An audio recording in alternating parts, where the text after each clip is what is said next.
We're in beautiful Atlantic City for Breakfast with Bob, and we got the Challenge Atlantic City coming up on Sunday. Our next guest is someone who a lot of people are figuring might win this race, Mr. Dylan McNeice. No pressure there. Dylan, how you doing?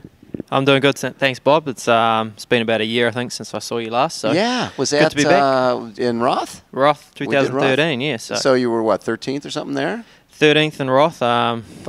Not a great result, but hopefully I can go better here, and hopefully that'll be the case. Well, you've won the last two Challenge Wanaka, right, and Challenge Taiwan.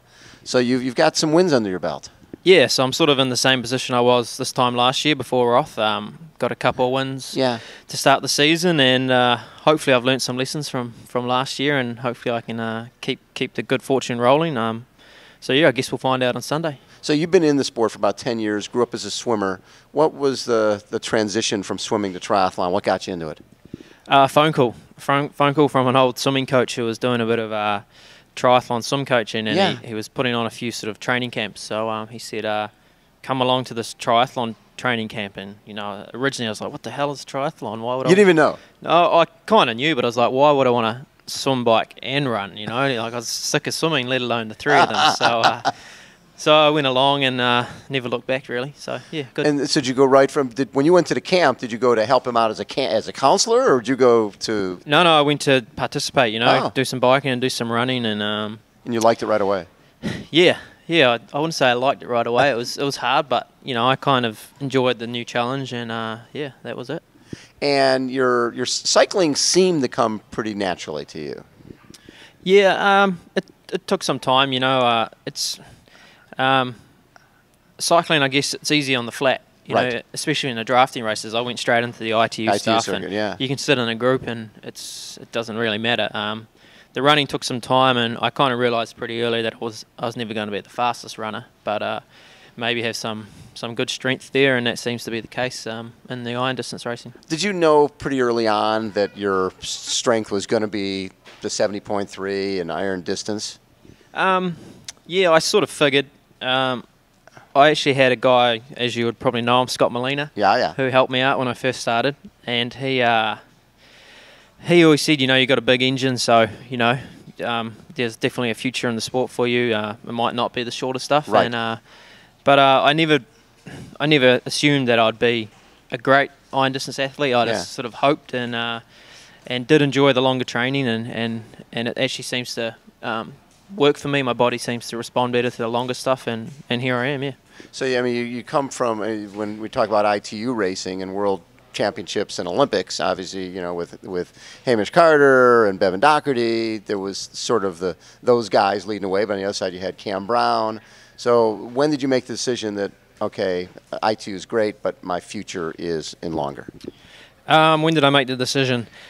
I sort of never actually made the decision that I would be one or the other. Yeah, one or the other. I guess I always knew there'd be progression, but I might have mentioned this last year. But Challenge Wanaka 2013 was going to be my first and last iron distance race. I thought I'd retire and get a real job after that. Really? Yeah. But so at that point you felt like there's not a lot of sponsorship here.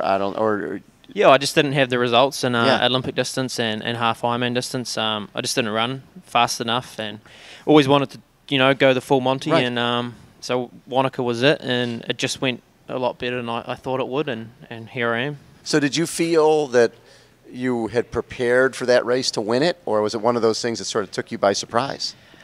I'd probably done the best preparation for any race I'd ever done, but Macca was there, so I definitely didn't prepare to win it. I thought, oh, you know, maybe I can get second, but I'd be really happy to get on the podium. And, yeah, it was just a great day and a real experience. You know, that first one, they don't hurt anywhere near as much after the first one. When you win? Yeah. Well, no, it still hurt a lot, but since then, you know, like that first one was just the most pain I've ever been in, and then since then your body kind of responds. But yeah, I definitely didn't go into it expecting to win, and yeah, I was just lucky enough to come away with it. And then you win Taiwan. And then I went to Taiwan and felt lots of pressure and managed to win Taiwan, and yeah, then I've done the same thing this year again. So that becomes a little pressure when you win your first one. Then people expect you to win the second one. Now, after you won the first one, in Wanaka? Did you start getting some sponsors then, more sponsors? Yeah, that was great.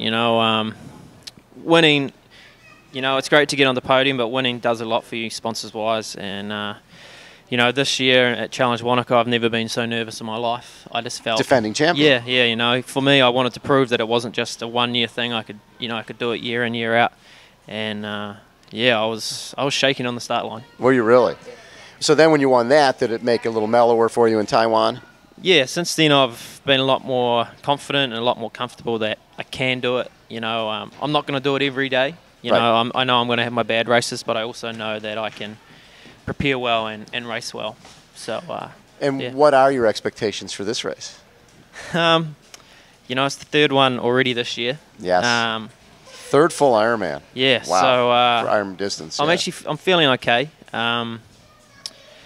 I don't really have any expectations. I really just want to get out there and do my best and not think about the outcome so much. And, I'd love to win another one, but I'd be really happy just to get on the podium again. So will this be your last full of the year? No, I'm going to head to... you're doing Roth? No, I'm going to do Lake Tahoe, Ironman Lake Tahoe, oh. September 21st. So that'll be the last race of the season. You heard that last year it was 27 degrees at the start. Yeah, I can't wait. You like that? The colder the better. Cold's good. I'm a bigger body, so the cold. I don't mind the heat, but I also know that I'm probably better in the cold than some other people. So yeah. So you'd end up, and you'll do the full there. Yeah, full number 4. You did 2 last. No, you did 3 last year. I did 4 last year. Also. You did 4 as well. Isn't that? I mean, do you feel like obviously you're a young guy? Are you recovering from these? No, last year I didn't really recover. Yeah. I beat the body up a bit. Last year I think the issue was I kind of had smaller time frames between each race, whereas you probably should have longer. So this year the plans, we've moved the races around a bit, and the timing's a lot better. I've got 12 weeks until Lake Tahoe, which gives me a couple of weeks of just full recovery, and then a 10-week build-up. But I don't plan on doing 4 every year. It's I'm beating my body up as it is, so I think 3 is a good number for me. It's my distance, so I have to race it. Right. But I think 3 would be better. So you mentioned racing Macca in New Zealand, and he's a big fan of yours. What have you learned some things from him? I've never read his book, which I probably should, but I've read a lot of stuff that he writes, and there's always, he was really good with his mind games and stuff like that. And what I think I've learned from him is that you just really got to put your blinkers on and have your own day. Don't worry about anyone else. You can't control them. Just control yourself and just enjoy it. He seems to love it, and he does. He'll be doing it forever. Yeah. You that type of guy too? No. Well, I say that now. Yeah. If someone, like when you were swimming, if someone said, "Hey, you're going to be a professional triathlete," what would you have said to him? I would have said, "What's triathlon?" As a swimmer, they had the ITU World Championships in Queenstown in 2003, just a year before I began, and I didn't even know what triathlon was. I didn't know it was on. I had no idea. So yeah. I love that. Well, Dylan, good luck on Sunday. It'd be nice to see you. This would be 3 in a row. Yeah. Thanks, Bob. It would be my 3rd win for the year in the iron distance. So I mean, it'd be amazing. But I really just want to get to the finish line, and I'll be pretty happy. I think the other tough part is, like last year you did races, when you do Wanaka and you do Taiwan, they're not the deepest fields in the world. And then you go to somewhere like Roth where guys have been focused on that race only. Yeah. And so I know you weren't happy with your 13th, but if you think about it, I bet if you look at everybody in that field, most of them had not already done 2 iron distance races. No, not at all. And I didn't perform badly. I just... it was just an average day, whereas as Roth, you need to have a great day. And even on a great day, I might have been 5th or something, So, I was realistic about that result. But I definitely want to go back there and try and have a good one. Love it. And is down the line, is Kona on the agenda? Yeah, so that's why I'm doing Lake Tahoe at the end of the year. That'll be the first race for me and trying to qualify for Kona next year. For 15? Yep. And, hopefully I'm on the start line in Hawaii next year. Love that. Have you been to watch? No, but I was just talking to Macca before, and he said it's a good idea to maybe get there and have a camp. Look. Yeah. So I might do that.